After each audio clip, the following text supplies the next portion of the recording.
Ok, en clase se enseñan herencia mendeliana, pero ¿sabes quién era Mendel? Vamos a darle contexto. Mendel vivió entre 1822 y 1884.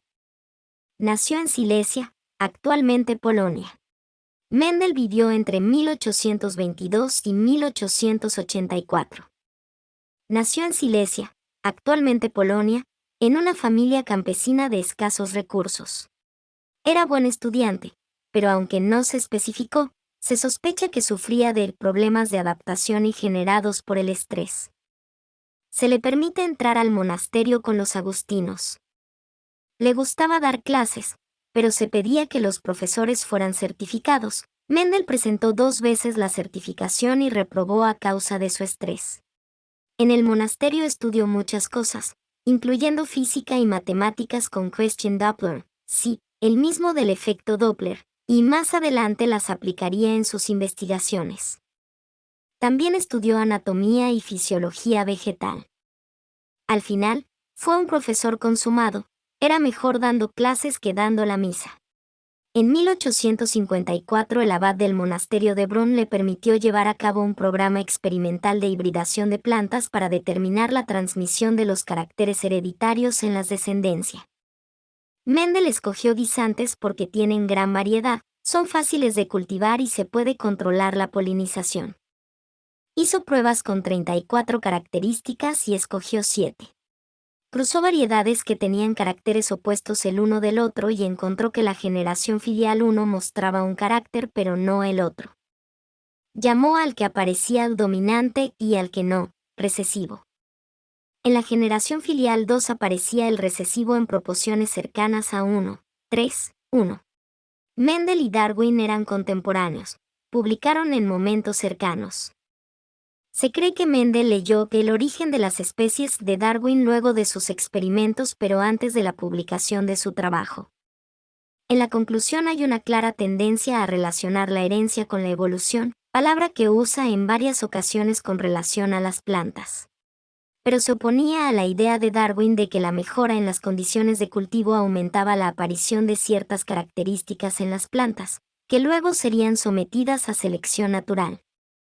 Darwin creía, una idea muy loca, que los tejidos producen partículas, gémulas, que van por la sangre hasta los órganos reproductores, y durante la fecundación interactúan con las gémulas del otro individuo para dar las características del descendiente, y lo llamó hipótesis provisional de la pangénesis.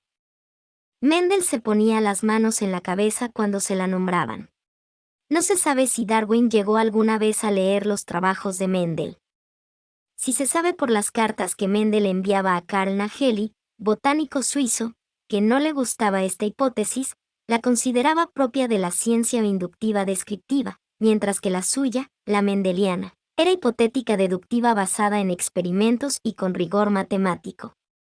Incluso marcó un pasaje donde Darwin dice que había cruzado plantas de flores amarillas con plantas de flores blancas, y había obtenido muchas plantas con flores amarillas, pero no se le ocurrió contar. Las matemáticas no eran lo suyo. Resulta que Nageli se carteaba también con Darwin, y ni Darwin sabía lo de Mendel ni Mendel lo de Darwin, y Nageli nunca dijo nada a Darwin de los comentarios de Mendel. Pensaba que no eran representativos porque había trabajado con muy pocas especies. Envidia, egoísmo. Le recomendó a Mendel trabajar con el género Geracium, pero esa planta tiene un ciclo reproductivo complejo, y en una sola planta puede haber flores que se reproduzcan sexualmente y otras que lo hagan asexualmente. Apomixis. Y por supuesto, las cuentas no le dieron al pobre Mendel, que publicó otro trabajo exponiendo sus resultados en este género. Mendel sabía que sus trabajos habían sido poco apreciados, y se le atribuye la frase, "Mi tiempo llegará", aunque tampoco hizo mayor esfuerzo para que se hicieran muy conocidos. Pero en 1900, 3 científicos, de Vries, Corrins y Chermak, descubrieron nuevamente sus trabajos y fue todo un boom.